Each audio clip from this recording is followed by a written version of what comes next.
Comment changer la politique de démarrage d'un client au sein de mon service de déploiement? Tout simplement en venant sur mon serveur et en faisant un clic droit propriétés, j'ai ici les propriétés de mon serveur WDS. Donc nous retrouvons le nom de ma machine, le répertoire d'installation à distance et ma réponse PXE par exemple.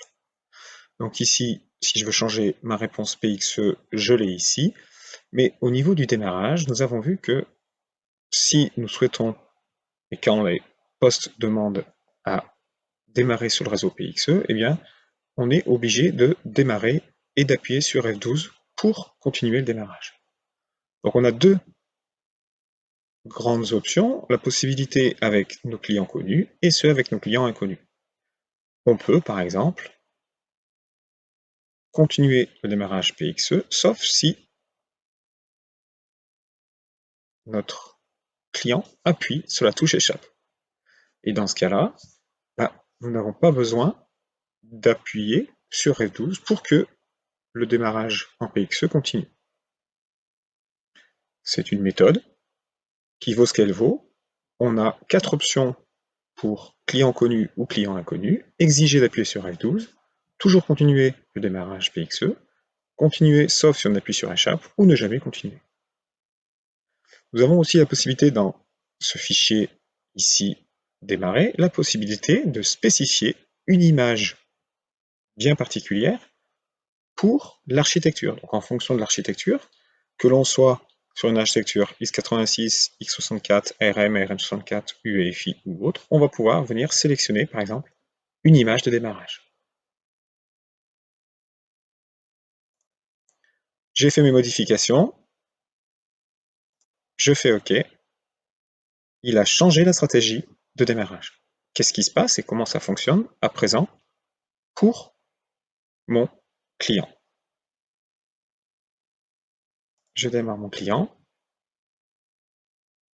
et on voit que je démarre automatiquement. Maintenant, si je souhaite arrêter ce démarrage et ne pas justement passer par le bout de PXE, il me suffit d'appuyer sur échappe et on voit ici que j'ai bien récupéré mes informations, mais le fait d'avoir appuyé sur la touche échappe, j'ai un PXE boot qui est échoué. Maintenant, nous allons essayer de faire la chose suivante. Modifier les paramètres de notre serveur WS pour que on ait une approbation de l'administrateur pour que notre client puisse démarrer. Donc on va faire un clic droit propriété sur notre serveur. On a notre réponse à notre PXE qui est toujours répondre à tous les ordinateurs connus et inconnus.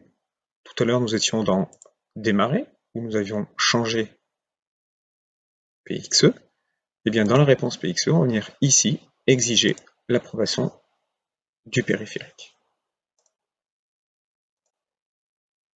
Je vais démarrer mon client.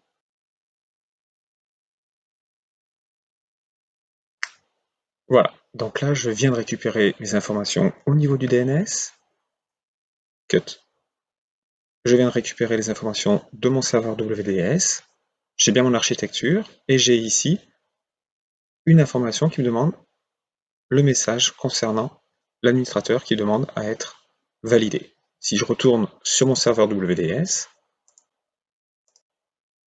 dans périphérique en attente, j'ai ici une demande concernant mon périphérique, donc on voit que j'en ai eu une autre. Ça c'est mon périphérique, et ici je peux l'approuver. Du moment où j'ai fait approuver, sur mon client, voilà, mon client a accepté la demande et a téléchargé le fichier nécessaire, et mon fichier boot.vim a pu être téléchargé.